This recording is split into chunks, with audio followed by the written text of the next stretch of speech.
So guys, balik lagi sama Kuliah Sore bareng Errol di sini. Oke, ini adalah iPhone 12, smartphone yang aku pinjam dari kenalan selama beberapa hari buat dibahas di channel ini.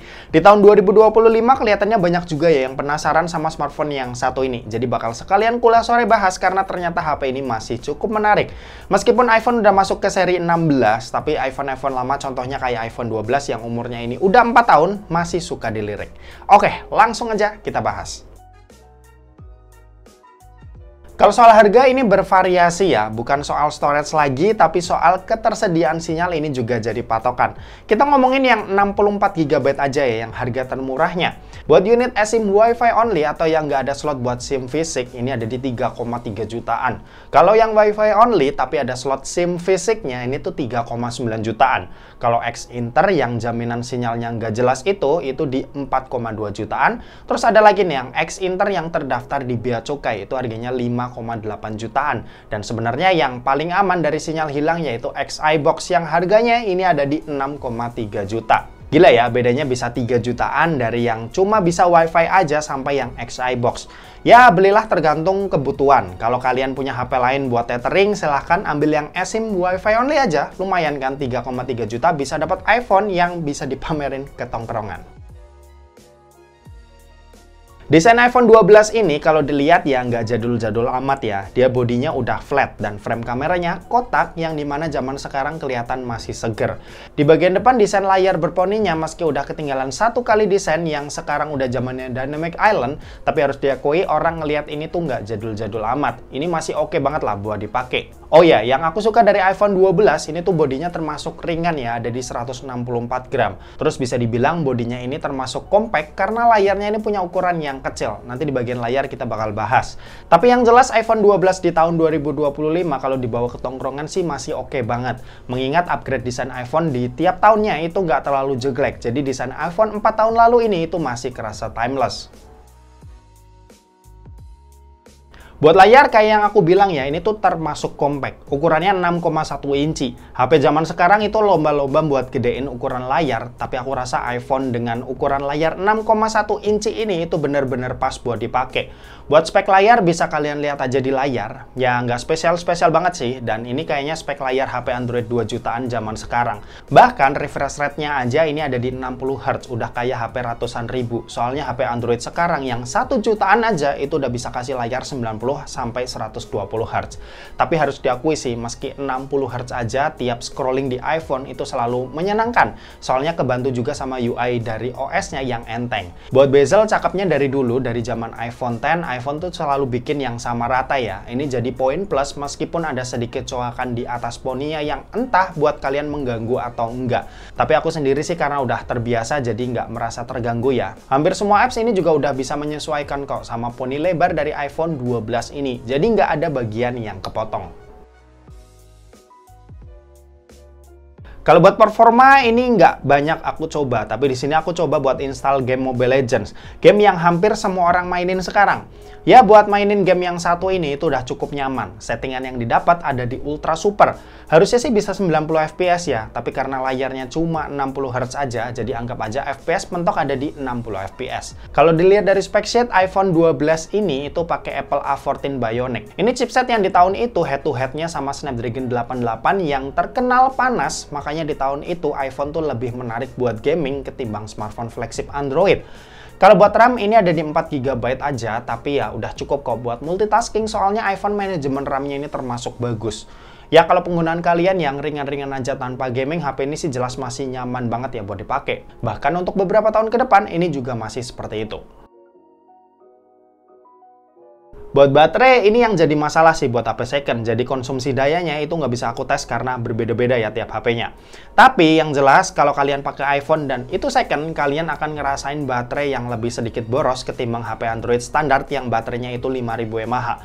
iPhone 12 ini kapasitas maksimalnya ada di 2815 mAh. Angka yang kelihatannya nggak gede dan emang nggak gede. Jadi kayak yang udah aku bilang, kalau kalian mau pakai iPhone second, harus siap sama kekurangan daya tahannya yang nggak sebaik HP-HP Android.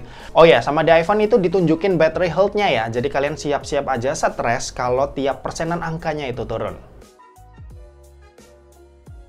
Kalau buat ngecas, ini tuh termasuk kencang. Ya, bisa isi full dalam waktu 1 jam 40 menitan. Pakai charger 20 watt aja ini sih udah cukup, karena speed maksimalnya sekitar 18-20 watt. Sementara itu iPhone 12 ini juga udah mendukung MagSafe ya. Buat speednya ada di 15 watt yang buat isinya sampai full butuh waktu sekitar 2-3 jam. Salah satu kelebihan iPhone yang banyak orang cari yaitu ada di UI, User Interface. UI-nya ini simple, terus ringan juga, dan yang penting ini gampang dipahami sama pengguna baru yang baru beralih.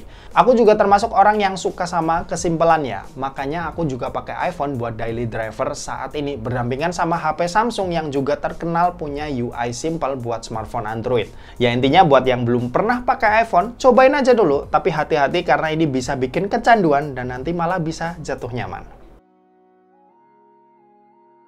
Buat update iPhone 12 ini kemungkinan bakal dapat update sampai iOS 20. Sekarang ini masih ada di iOS 18 ya. Ya bisa jadi bisa sampai 2 tahun lagi atau lebih. Nggak pernah ada info resmi dari Apple karena mereka tuh suka kasih kejutan tiap tahunnya apa aja produk yang bakal dapat update di tahun ke depan.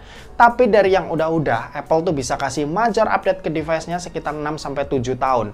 Kalau iPhone 12 ini rilis tahun 2020, artinya update itu bakal didapat sampai tahun 2026 atau 2027.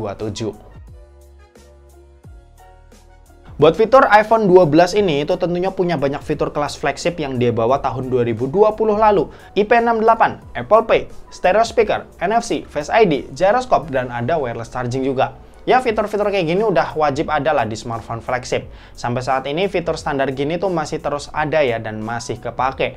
Paling yang nggak ada dibanding iPhone paling baru itu nggak adanya always on display. Terus iPhone baru kan udah pakai USB-C yang support DisplayPort. Nah, di sini tuh belum. Terus ada emergency SOS dan ada Find My via satelit. Cuma aku rasa fitur kayak gitu tuh terlalu spesifik ya dan nggak banyak orang juga yang pakai. Yang jelas fitur standarnya ini udah tersedia dan udah cukup buat memenuhi kebutuhan. Kalau kamera iPhone 12 ini itu dibekali sama 2 buah kamera di bagian belakangnya, di mana ini ada kamera utama yang resolusinya 12 megapiksel ber-OIS, dan yang satu lagi ini kamera ultrawide yang resolusinya 12 megapiksel. Sementara itu buat kamera yang di bagian depan ini resolusinya juga 12 megapiksel. Kalau buat hasil jepretan fotonya sih ini khas iPhone banget. Karakter warnanya hangat, warnanya natural tanpa processing berlebih. Dynamic range, detail ini juga masih kerasa cukup bagus buat tahun 2025. Dan ini masih jadi ciri khas iPhone yang kita tahu lah. Nah, sisa hasilnya kalian bisa cek aja dari hasil foto-foto dan video berikut ini.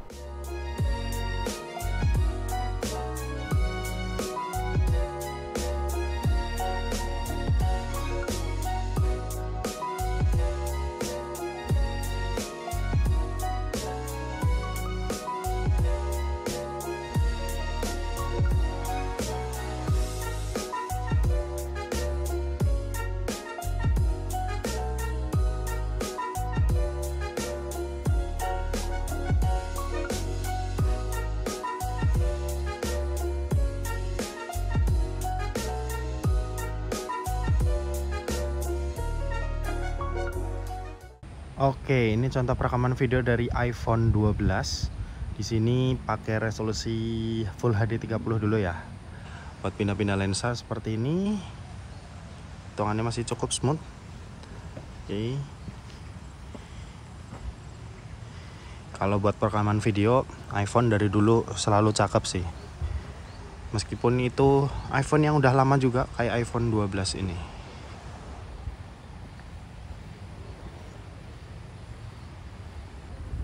Lanjut, ini Full HD 60. Pindah-pindah lensa juga masih bisa dan cukup smooth juga. Hasil perekamannya jujur buat 2025 ini masih cakep sih. Coba kita lihat kalau detail-detail kayak gini. Oke, zoom digital mantep ya. Oke. Lanjut, ini 4K 30 hasilnya seperti ini. Pindah-pindah lensa juga masih bisa dan masih smooth juga buat perpindahannya. Oke. Coba kalau 4K harusnya lebih bagus ya. Buat detail ya cakep sih. Cuma fokus kalau dari terlalu dekat ini nggak bisa ya, jadi emang harus di zoom digital kayak gini. Nah, Masih oke lah. Lanjut, ini 4K 60. Oke, kalau buat pindah-pindah lensa sayangnya nggak bisa ya. Coba nanti kita matiin dulu perekamannya. Apakah bisa langsung ke ultrawide atau enggak. Tapi yang jelas ini kamera utama 4K 60, hasilnya juga mantap. Detailnya dapat, smoothnya dapat. Tuh ya. Oke. Nah, ini ultrawide 4K 60 fps, hasilnya seperti ini. Kalau misal dibuat satu kali, ini itu adalah zoom digital. Jadi ini ultrawide yang di crop. Oke. Tuh ya. Detailnya jelas berkurang. Jadi pastiin mau pakai kamera utama atau ultrawide aja. Oke, kalau ini buat perekaman video kamera depannya dari iPhone 12. Ini pakai resolusi Full HD 30 fps, hasilnya seperti ini. Kalau dipakai jalan kayak gini. Paling yang kurang ada di dynamic range saja sih, dimana bisa kalian lihat buat awan tuh dibuat putih ya, padahal harusnya biru. Tapi ya muka masih kelihatan dengan jelas sih, masih cukup oke lah. Detail gambar juga bagus, warnanya juga masih oke. Buat tahun 2025 ya minusnya cuma di dynamic range saja. Oke. Nah, ini resolusi mentoknya di 4K 60 fps. Langsung kita lompat aja. 4K 60 hasilnya seperti ini. Ya, yang jelas buat kamera depan sama belakang sama-sama bisa 4K 60 ya. Hasilnya seperti ini. Oh ya, kalau backlight HDR-nya lumayan. Cuma ya muka agak bingung juga tuh.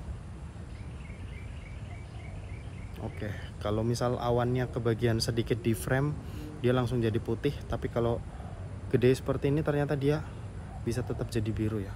Lumayan lah. Oke, gitu aja, kita balik ke studio.